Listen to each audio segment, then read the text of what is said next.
What is up, everybody? I'm George Mossey. Please say hello to my co-host Heather C. So, Hi. You, Me, and My Ex is back, season 2. We are obsessed with this show. I don't know if you guys know, but Heather C and I covered it last season, and we are back here for this season because we just want more. And there are some returning couples and families, and there are some new people, and we're just super excited about all of it. So, we met DeAndre, and who we thought was his girlfriend, Rowan, but she is actually his ex-girlfriend of 3 years. They dated for 2.5 years. They've been super, super close for three afterward.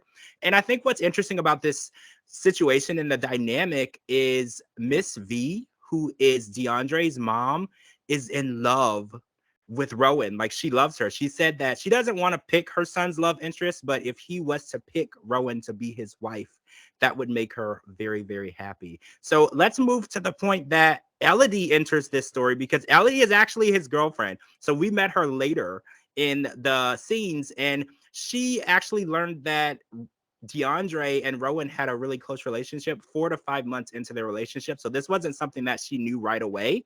And she thinks that it's going to be an issue, right? And I feel like the closeness is weird because when DeAndre leaves Florida and goes back to Georgia, where he's from, he doesn't stay with his mom, Miss V. He stays with Rowan. And I feel like that is already a red flag for me because he could easily stay with his mom, but he's staying with his ex-girlfriend. Like, how do you feel about that? Is that going to fly with you? Um, no. They're first of all, I just want to say they're all beautiful people. Like all three of them are very, very good looking. And I love their names. Rowan and Elodie, I love their names. Beautiful, beautiful women. And I can see why he was attracted to both of them. I don't know if I necessarily like the fact that he's so close with her still. I mean, obviously I can see that she still has feelings for him.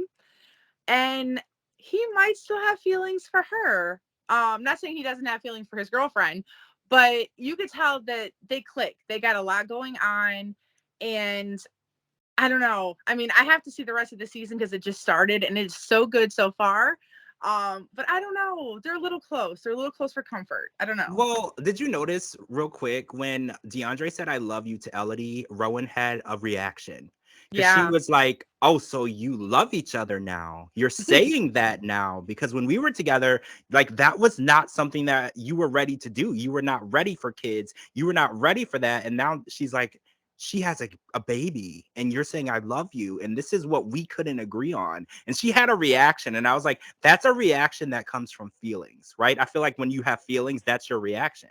Yeah, and I mean, didn't like Megan Trainor say it the best? Like, I built him so you can have a better version of him, type of thing. Like, I don't know. It seems like every time a person is in a relationship, they go through the ups and downs, and they're ready to make the commitment, but the other person isn't.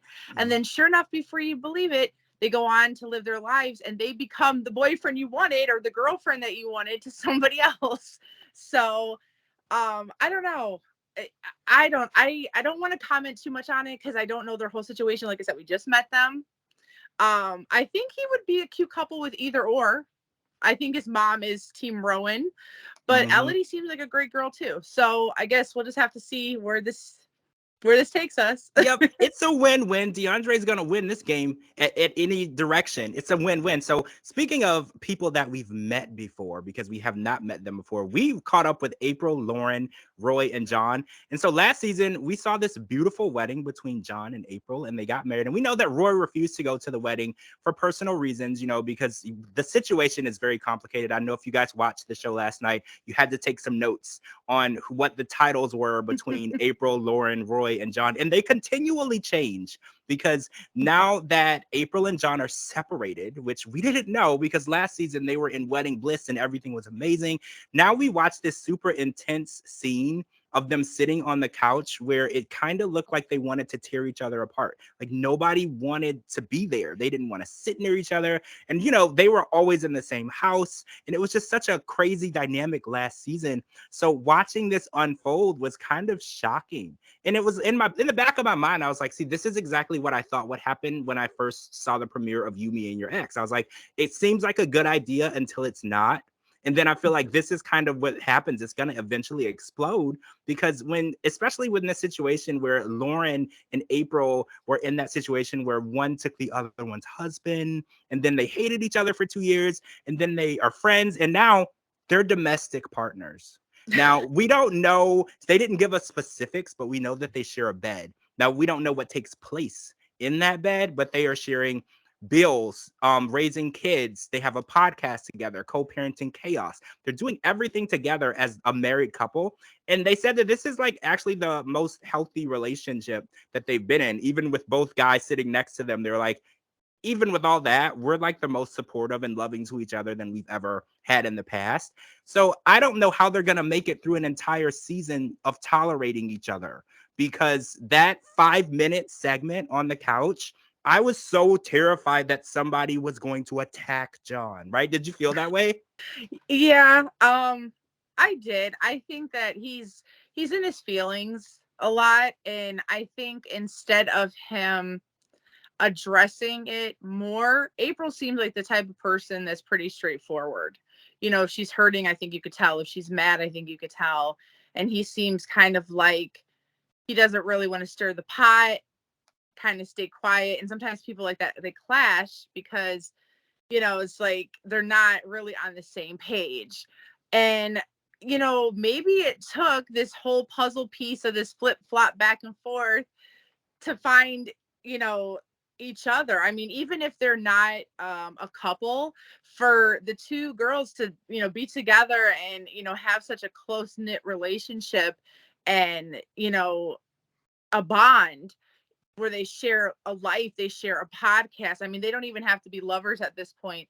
They could just be like sisterhood. You know, I mean, there's probably different definitions of domesticated partnership. I mean, it could mean that they're a couple. It could mean that they're just like they see eye to eye and they raise a family together and they're just like sister wives, best friends, whatever you want to call it. So, I mean, we don't know their definition per se, like what they want to be known as, but either way, it works for them and that's their business. And if it works for them and their family, that's all that matters in the end. I just hope that April and John can find peace so that way they can all get together and at least get along with each other, or separate and remove him from the situation so he can maybe find happiness as well and she can continue with the journey that she wants to continue on.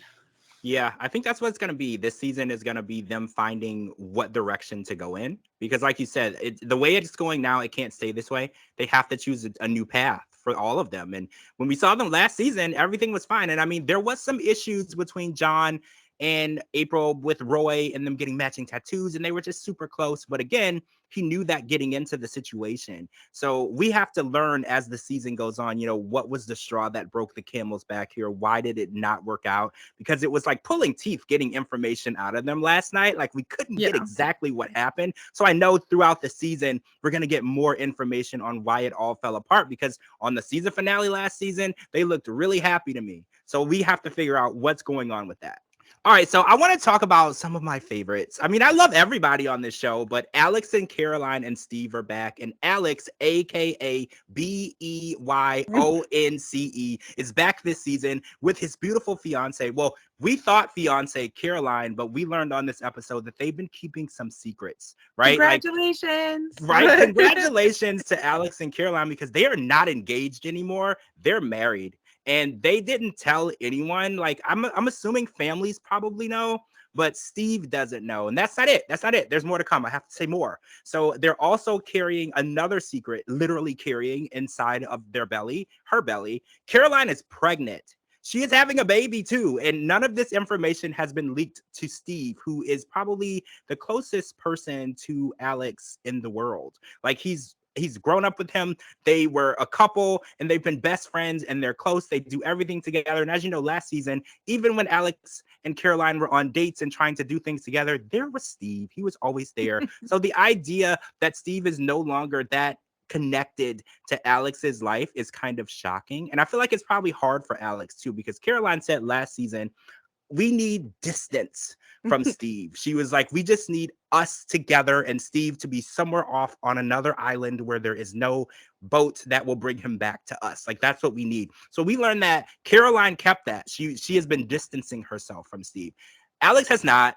Alex has still been hanging out with him. And I think this is what's going to make the blow a little harder, because Steve feels like everything is still fine and the same, but Alex has been holding secrets from him. So I think that's what's going to make this confrontation hard. And we saw the beginning of the confrontation and we didn't really get to see Steve's reaction, because Steve was thinking that it's time to plan a bachelor party for my best friend, my ex. It's going to be fun. And then we're going to attend this wedding. I'll probably be the best man. His thought process was not, oh, we're already married, so you're not invited because it already happened, and we're having a baby and it's probably next month, and yeah, this is the news for you now. So I don't know how this is going to impact their relationship, because I feel like he felt they were closer than this. So he's going to feel like, as your best friend, I feel like I should have been your first or second call, not the very last person on the list. Yeah, I agree. This is a really tricky situation though, because technically if you look at the overall picture in the situation, even though Alex and Steven are close, they don't really need to owe him anything.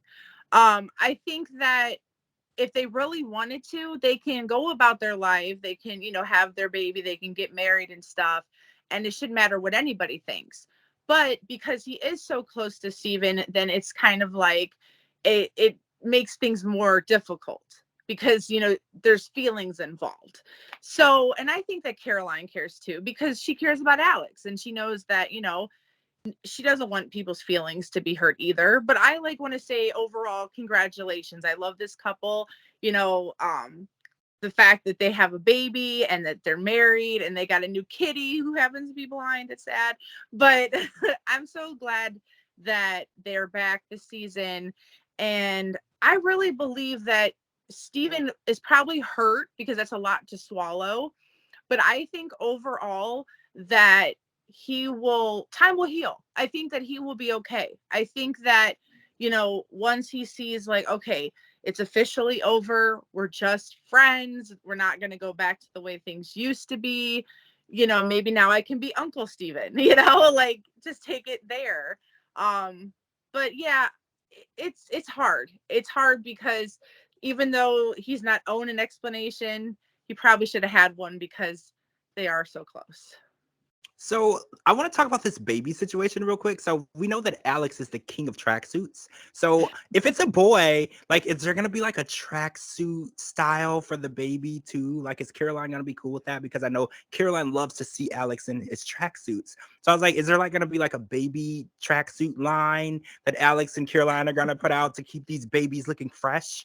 So I was thinking about that, because I was like, whose style is he going to adopt? If it's a boy or if it's a girl, whose style will she adopt? Will she be like her mom? Will he be like her dad? I'm super interested in that, because they are such a different couple. And I think that's why they're one of my favorites. They're the couple that everyone was like, oh my God, you're a couple. I love that because you're so different. And I feel like having a baby, they're going to have such a unique, amazing baby who's going to be so creative and self-expressive and just be so comfortable being who that person is. So I'm really excited to see that.